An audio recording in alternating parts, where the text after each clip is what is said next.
So today we're going to talk about, Mike and Lisa, we're going to talk about just how your jobs change at home, what that's like when Mike's gone. So how do things change day to day for you when Mike isn't there?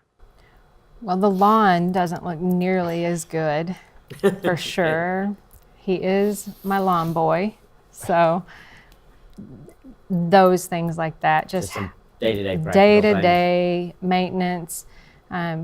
Cooking for two is much harder than cooking for three plus. So those things change, just how the weight load, I guess, Yeah. changes from we have more to take care of. Luckily, I do have a teenager in the house, so he does get assigned a few more things so that he can Right. take on what Mike is not contributing to, because we do share it as a family. So those are probably the biggest things. I am the budgeter. Once we get to the finance part, I do take over all of that. I take over, all the communication that anything to do with the home has, or Sure. any of our day-to-day. So yeah, I mean, Falls on your shoulders. right. It's single mom, yes, but not really, because I don't like to use that term whenever he's deployed. Yeah.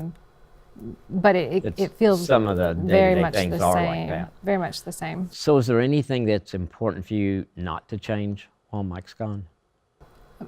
One of the things is that Mike is still the man of the house. Even though Nate is under 18, I don't ever want him to feel the weight that he is the man of the house. And that's just a decision we have made, that he can rise to the occasion and contribute more, but he doesn't have to take on the hat as man of the house. I'm still the parent, and now I'm leading the home in that way in his absence. It's important to me that that doesn't change. It's important to me that we don't have to move, we don't have to change schools, Sure. things like that, is to stay consistent. Stability, yeah. The stability and the consistency of home stays pretty much the same. So Mike, when you're deployed, how do you see your role as a husband, stepdad change? I think we're very fortunate that we're both planners. I'm kind of an ad libber at sometimes, but I think it's important that we planned out the things that, okay, got it. Here's the transfer of, you're going to do this. We're going to talk. These are things we'll talk about on deployment if these arise, but here's the things that should just be a steady state flow of things. And then Nate did a really good job in stepping into just some of the things that can be done around the house, but still understanding that we communicate together to make decisions. So my role is still important to me, to be in decision making, not little. I mean, she can make all the decisions in the world, full power of attorney. That's how much faith I have in it, that it doesn't matter. I know who we are, really who we are in Christ and who we are together, that I have no doubt. Not everybody has that. And so I think for couples, it's very important to have just open, candid discussions on what does each section of your life look like during the deployment. And depending upon the age of your children, the way your children are brought into it are differently at the point too. For the deployments, my daughter was in college and then afterwards married. So that's different, but we still talked about deployments. With Nate, the first deployment we weren't married, but then the Afghanistan first deployment we were. And so we treated him differently because he was 10, Like younger than. at that time. So explaining things to him is a little bit different at that point. And we're fortunate, both are very patriotic, so there was no burden of the deployment on resentment for what I do. They were both very supportive, Corey and Nate. And I think the role change was understanding what the responsibilities were. Again, I knew I was still part of any big decision if I had to be, but then I was absolutely confident if for some reason she said, well, I sold this car and I had to get this differently or whatever, I knew that Lisa had our relationship, our marriage, our future, everything in the best interest of us. So was there anything for you that was important that didn't change? Like Lisa, we like stability, so I think it was important that the home didn't change, that we both made a decision, no career decisions on deployment. I've got 21 years active duty, so could retire, nope, decision's not going to be made. She has a very demanding job like most, but the decision is no decisions are going to change. We're not going to make life-altering decisions. So I think that was really our top two things. Although that she had full power of attorney, she wouldn't do an adoption or anything like that while I was gone. You want to come home with a house Oh, full of who are kids? these 4 people? Aren't they leaving soon? No, they're ours now. Oh, okay. So when Mike comes back after deployment, you've been shouldering everything, the day-to-day stuff. Is that transition difficult to hand things back to him, to let him integrate back in? Reintegration can be harder than deployment, in my Okay. opinion, and what we've experienced.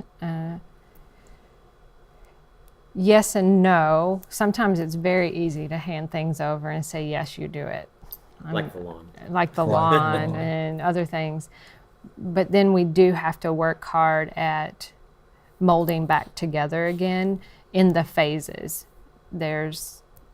He gets time off from work. He doesn't have to go right back to work. So that's really good for his emotional side Sure. to get back into the United States and get back into paying for food and remembering those things.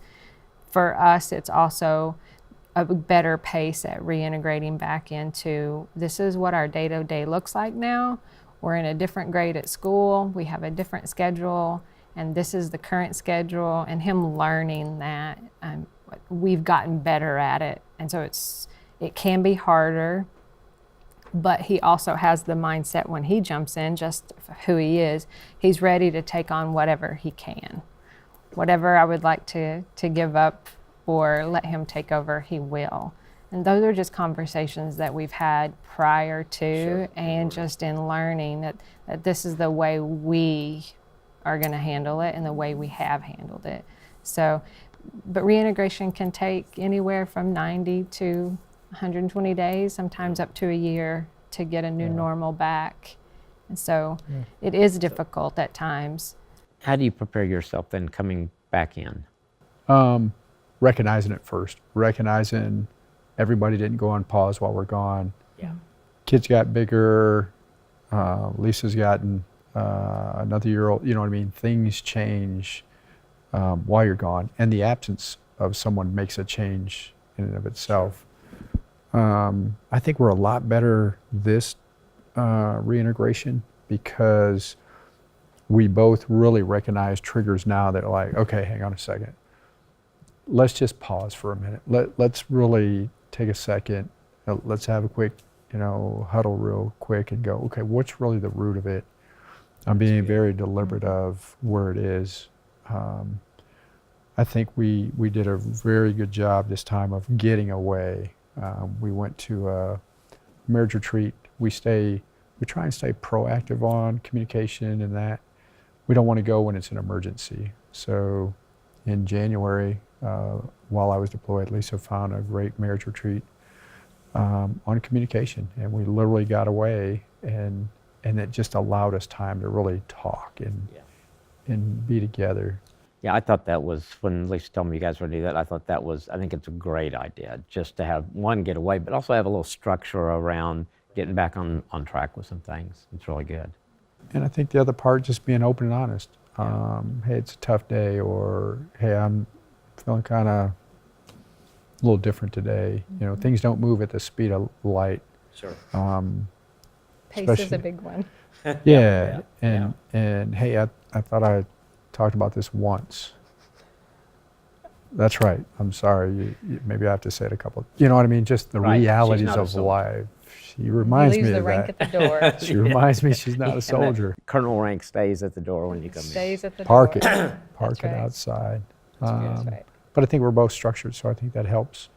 And honestly, all the transition, all the deployment, just being spiritually grounded. I think our relationship started that way. Yep. And I think I absolutely am convinced that if we didn't have that foundation, and it'd be really tough. And so that in of itself, I think, is probably the biggest thing in favor for us on a transition and deployment. Both of us trying to stay as close to Christ as we can Yeah. individually. Yep. Because, yeah, he's not going to do anything in either one of your lives that's not good for you or your marriage. It's good. Thanks.